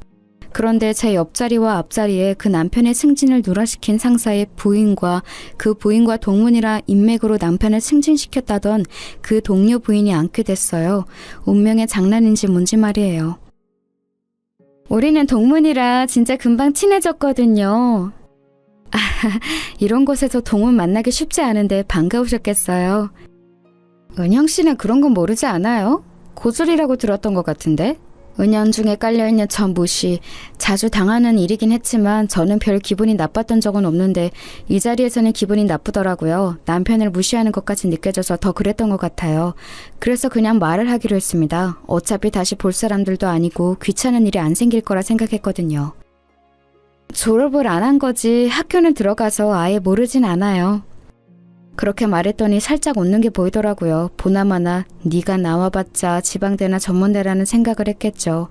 아니 그게 무시할 거리가 되는 것도 웃기지 않아요? 사람의 학교를 물어보고 그걸로 판단해서 우월감을 느끼는 사람들 너무 저급하잖아요. 하지만 뭐 그런 사람들에게는 그걸로 갚아주는 게 제일 통쾌한 법이니까요. 아, 그러셨구나. 하긴 요즘 대학 자체를 안 가는 사람이 없긴 하죠. 비전이 안 보이는 학교에서 괜히 등록금이다 뭐다 돈만 쓰느니 금방 그만두고 기술 같은 거 배우는 게 현명한 방법이긴 해요. 제빵 배우신다고 하셨죠? 어머, 제빵 배우는구나. 다음에 케이크 같은 거 하나 만들어줘요. 내가 또 그런 거 맛은 기가 막히게 보거든. 자기들끼리 이미 제가 좋지 않은 대학을 들어가서 학교에서 비전을 찾지 못하고 기술을 배우라 그만뒀다고 확정을 내렸더군요. 그래서 그냥 다이렉트로 꽂아버렸어요. 네, 서울대 경영학과 들어갔는데 너무 재미가 없더라고요. 적성도 아닌 것 같고 졸업해서 적성이 안 맞는 일 평생 할 거 생각하니 답답하기도 하고 이래저래 시간 낭비인 것 같아서 그만뒀어요. 그 말에 장내가 조용해졌습니다. 설경? 그거 문과탑 아니야? 서울대 경영? 과 같은 수군거림이 들렸어요. 진짜 너무 속들이 훤히 보이더라고요. 그리고 그 부인들 2명도 신우이와 같은 눈으로 저를 멍하니 보고 있더라고요. 믿을 수 없다는 눈이었습니다. 서울대 경영이요? 네. 아들분이 제가 들어간 학교 지원할 거라고 들은 것 같은데 맞죠? 뭐 학교는 그만뒀지만 동문들이랑은 저도 종종 만나긴 해서 잘하면 제 동문들 후배가 되겠네요. 상사분 아들이 서울대 경영학과를 준비하고 있다는 이야기를 얼핏 들은 것 같았거든요. 거길 왜 그만둬요? 진짜예요? 적성이 안 맞으면 그만둘 수도 있는 거죠 뭐. 그리고 이런 거짓말을 제가 왜 하겠어요? 금방 들통날 텐데. 그 좋은 대학을 졸업하지 않는 게 일반적이진 않잖아요. 부모님이 속 많이 썩으셨겠는데요? 그만두겠다고 하니까 1초 만에 그러렴이라고 하시던데요. 저희 아버지가 공부를 하시는 분인데 자기도 공부 지겹다고 매일 그만두고 싶으시다고요. 아버님이 아직 공부를 하세요? 만학도신가? 대학에서 학생들 가르치세요. 그 말에 한 번 더 정적이 찾아왔습니다. 교수세요? 네, 나름 유명하세요. 성함이 강한국이라고. 강한국 교수요? 이번에는 옆에 앉아서 가만히 듣고만 있던 남편 상사분이 놀라서 되물었습니다. 당신이 좋아하는 그 화가분도 강 교수님 아내분이시잖아. 아, 어머머머, 김민아 작가님이요? 어머머머머머. 둘이서 호들갑을 떨어대더라고요. 그 모습을 그냥 보고만 있었습니다. 사실 이런 호들갑을 바로 보는 건 그닥 유쾌한 일은 아니라서 그동안 말을 잘 안 했던 건데.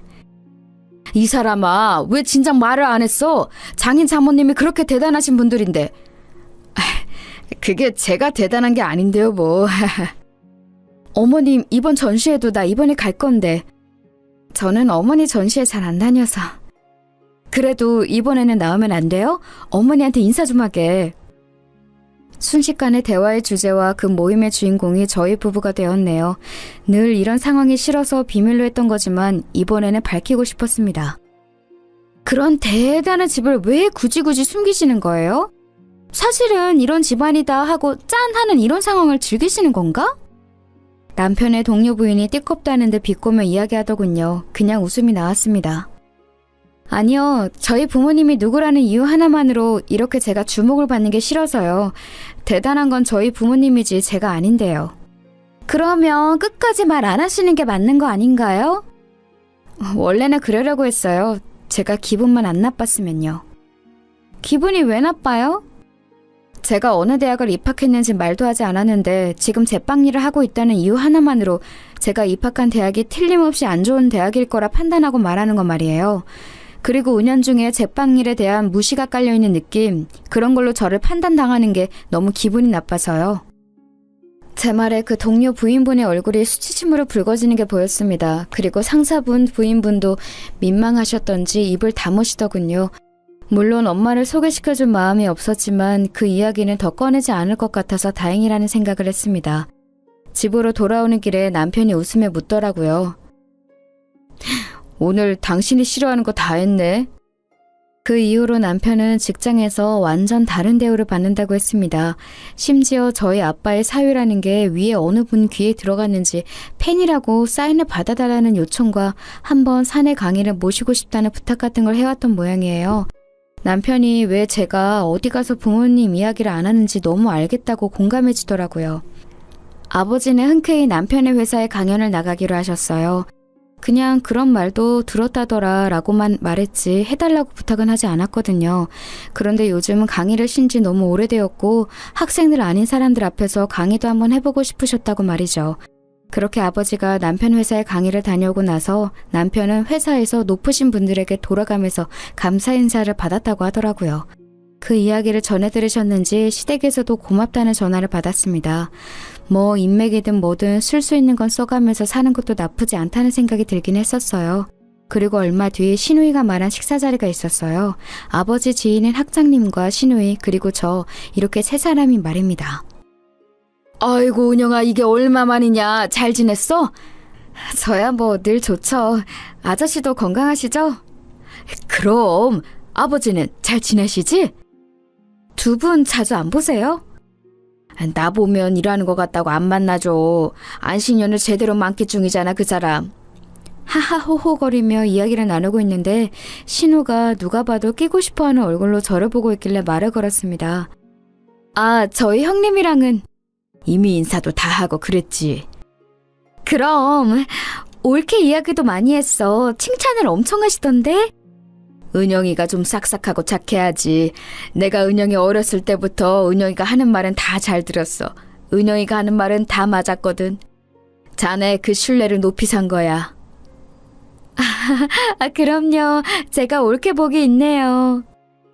아니 뭐 솔직히 웃기긴 했어요. 그렇게 고졸이네 뭐네 하면서 무시할 때는 언제고 이제 옳게 복이라니요. 물론 속으로 웃고 말았지만 말입니다. 식사 자리는 별 문제 없이 잘 마무리가 됐어요. 식사를 마치고 나오는 길에 신우이가 그러더군요. 고마워 옳게. 아니에요. 뭐 진심으로 고마워하는 얼굴이라기보다 해야 해서 하는 인사 같았지만 말입니다. 본인도 민망하긴 했겠죠. 그렇게 무시하던 옳게 되고 이렇게 보고 있으니 말입니다. 그렇게 또 얼마간의 시간이 흘렀어요. 아버지께 건너듣기로는 신우이는 강의도 곧잘하고 평판도 나쁘지 않은 것 같았습니다. 안에서 새는 바가지에 밖에서도 셀까봐 걱정을 많이 했는데 다행히 그렇지는 않은가 보더라고요. 사실 말실수 같은 걸 하면 어쩌나 걱정을 많이 했거든요. 그리고 섣불리 제 신우이라고 말했나 하는 후회도 하긴 했었고요. 그런데 이 걱정은 아니나 다를까 금방 현실이 되고 말았습니다. 왜 슬픈 예감은 언제나 들어맞는 걸까요? 사건의 발단은 이랬어요. 학교에서 저소득층 가정을 대상으로 학생들을 지원해주는 프로그램이 있는데 그 심사를 신우이가 했나 보더라고요. 그래서 자기 강의를 듣는 학생 중에 누가 어떤 환경인지를 좀 알게 되었던 모양입니다. 어떤 주제를 두고 학생과 논쟁을 하던 와중에 그 학생에게 엄청난 말실수를 한 것 같더라고요. 학생은 이 전공을 왜 듣는 건가? 그게 무슨 말씀이세요? 듣고 싶으니까 듣죠? 학생 집안 형편이 듣고 싶다고 듣고 이런 형편이 아닐 텐데? 취직에 도움이 되는 학점 이수가 더 중요한 거 아닌가? 졸업하면 바로 취직을 해야지.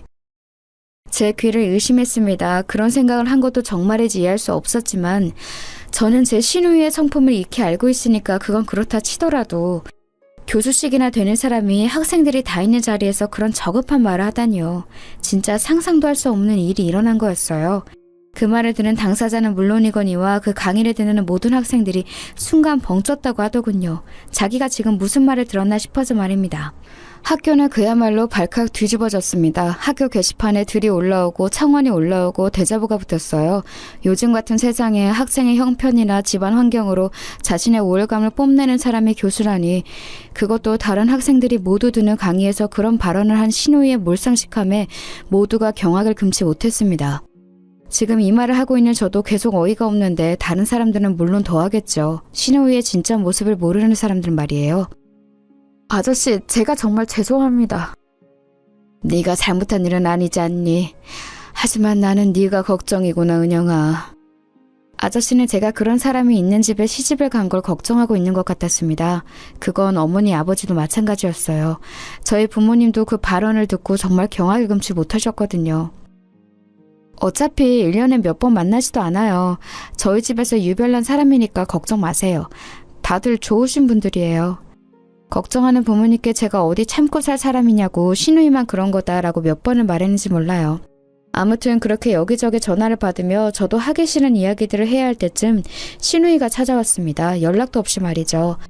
그리고서는 저에게 우는 소리를 하기 시작했습니다. 뭐 예상을 하지 못한 바는 아니었어요. 올케, 진짜 한 번만 더 기회를 달라고 말 좀 전해줘. 나는 만나주지도 않으셔. 어떻게 대꾸를 해야 할지도 알 수 없어서 그냥 어이없이 바라보고 있었습니다. 그랬더니 완전히 매달리시듯이 하더군요. 내가 너무 잘못한 거 나도 너무 잘 알아. 하지만 한 번 실수잖아. 한 번은 봐줄 수도 있는 거 아니야? 만나두지도 않으시는 거 너무한 거 아니냐고.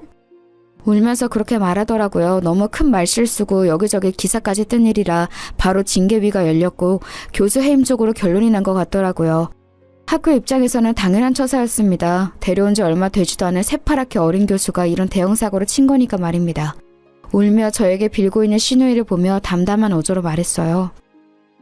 그 친구에게는 사과는 하셨어요? 했는데 사과를 받아줄 마음이 없대. 그 친구가 용서를 해야 다음도 있는 거 아니겠어요? 상처를 받은 당사자가 용서를 못하겠다는데 뭐 어떡해요? 그랬더니 신우가 본인 성격을 이기지 못하고 또 막말을 시작하더군요. 없이 산 애들은 이게 문제야. 그놈의 자격지심. 누가 그냥 한 말을 확대 해석해서 자기를 향한 공격으로 여기고 일을 키우고 문제 삼고 그런 건 말이야. 그냥 쿨하게 넘길 수도 있는 거잖아? 그게 안 돼, 없이 산 애들은. 저는 태어나서 형님처럼 교양 없고 생각 없이 말을 뱉는 사람은 처음 보거든요. 제 말에 신우이가 방금 무슨 소리를 들었나 한참 저를 바라보더군요. 뭐? 생각한 대로 다 뱉는다고 그게 말이 아니죠.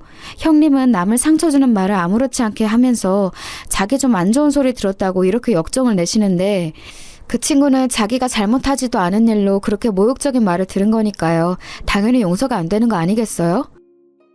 그래서 내가 잘못했다고 했잖아. 잘못했다고 하면 아, 네, 그러시군요 하고 무조건 용서를 해야 하나요? 아직 용서를 못하겠어도? 형님은 그게 문제예요. 자기 일에는 파르르거리면서 조그만 일에도 크게 화를 내면서 자기가 한 몰상식하고 개념 없는 말에 남이 정당하게 화를 내는 건 이렇게 못 견뎌 하시니, 제가 추천하면서도 괜한 사람 추천하나 싶었었는데 그 후회를 이렇게 빨리 다시 하게 만들어 주시다니 그것도 참 대단하시고요.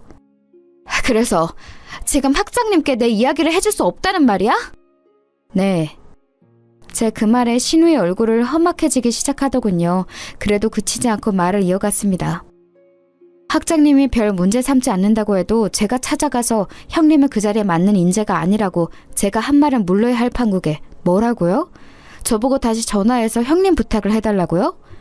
그러고 싶지도 않지만 그래서도 안 되죠. 내가 앞으로 안 그러겠다고 반성한다고 했잖아.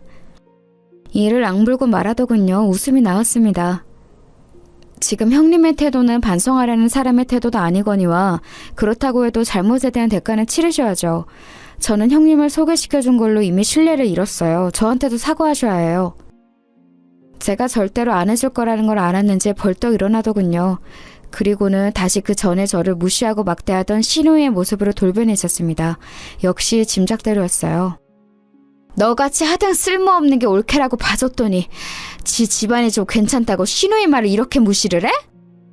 말은 바로 하세요. 이 모든 걸 다 차버린 건 형님이에요. 제가 아니라. 저를 노려보며 한참을 씩씩거리더니 돌아가더군요. 그리고 시어머니에게 가서 말을 전했는지 시어머니도 저에게 전화가 왔습니다. 자기 불리한 건 쏙 빼놓고 별 큰 잘못도 아닌데 유난을 떨었다는 식으로 이야기했더라고요. 그래서 모든 사건의 정황을 정말 토시 하나 빠뜨리지 않고 상세하게 이야기했어요. 그랬더니 오히려 나쁘끄럽다며 사돈 어르신들에게 미안하다고 전해달라시더군요. 남편도 전화해서 한 소리 한 모양이었습니다. 그리고 시어머니와 시아버지도 마찬가지였고요. 시누이는 한동안 저에게 연락도 하지 않고 명절에는 제가 없는 날을 피해서 왔어요. 그러고 다시 교수를 준비한다는 이야기를 들었지만 얼마 뒤엔 다 그만뒀다는 이야기를 들었습니다. 당연하죠. 이미 소문이 날 대로 단 한 사람을 어느 학교에서 데려가겠어요. 그것도 그런 사건으로 말입니다. 학교는 금방 조용해졌다고 들었어요. 해당 사건을 일으킨 교수가 해임당하고 학교 측에서 학생에게 사과를 하면서 여론도 좋게 정리가 된 것 같더라고요. 혹시나 학교에 누가 됐으면 어쩌나 싶어서 밤에 잠도 설쳤는데 다행인 일이었죠 뭐. 시누이는 집에서 살림을 하고 있습니다. 그렇게 집에서 살림하는 여자들을 무시했거든요. 여자도 자기 개발을 해야 하네 어쩌네 하면서 말입니다. 제가 그 일도 너무 중요한 일이고 누군가는 해야 하는 일인데 무시를 하지 말라 하면 저 같은 애나 그런 생각을 하는 거라고 말이죠. 그런데 지금 그러고 있다는 게 너무 웃겼어요. 네 누나는 아직 정신 차리려면 멀었다. 어느 날 갔더니 남편에게 그렇게 말하더군요. 마트에서 어머님이랑 장을 보는 와중에 직원이랑 시비가 붙었는데 거기에서도 마트에서 일이나 하는 주제라고 했다가 어머니에게 뒤통수를 한 대 맞았대요. 그 나이에 말입니다. 다행히 마트 직원분이 큰 문제 삼지 않는 바람에 일이 커지지는 않았지만 어머니가 엄청 크게 화를 내신 모양이더라고요. 그 이후로 어머님이랑 있을 때는 말을 조심한다고 들었습니다. 뭐 다른 곳에서는 어쩌고 있는지는 몰라도 말이죠. 그런 생각을 해서도 안 되지만 그런 생각을 한다고 하더라도 사람이 말을 할 때는 정말 조심해야 한다는 걸 시누이를 보면서 많이 느꼈습니다. 그리고 저급한 말을 하면 한순간에 그 사람에 대한 신뢰도가 뭐건 다 떨어진다는 사실도 말이죠. 저희 시누이에 대한 이야기는 여기서 마무리할 것 같네요. 요즘은 딱히 얼굴 볼 일도 없어서 더 할 이야기도 없긴 하니까요. 아, 저희 남편 회사 일도 그 뒷이야기가 궁금하신 분들이 계시겠죠? 어머니가 전시회에 갔다가 남편 회사 상사분이 부인이라는 분과 마주쳤어요. 막무가내로 저를 앞세워 저희 엄마에게 인사를 하는 바람에 제 낯이 좀 부끄러워졌습니다. 그뿐만이 아니라 이미 판매가 된 그림을 자기에게 팔면 안 되냐는 등 다음 전시회에서는 초대장을 받을 수 있겠냐는 등 어떻게든 제 덕을 보려는 말을 서심치 않아서 한마디 하려던 찰나에 엄마가 먼저 말했어요. 저는 아무리 자식이라고 해도 특혜를 주진 않아서 말씀하신 것들이 다 힘들 것 같네요. 죄송합니다. 그렇게 정중하게 거절하는데 뭐 어쩌겠어요. 입만 쩍 다시고 물러나야죠. 뭐 세상엔 정말 몰상식한 사람이 많은 것 같아요. 그쵸?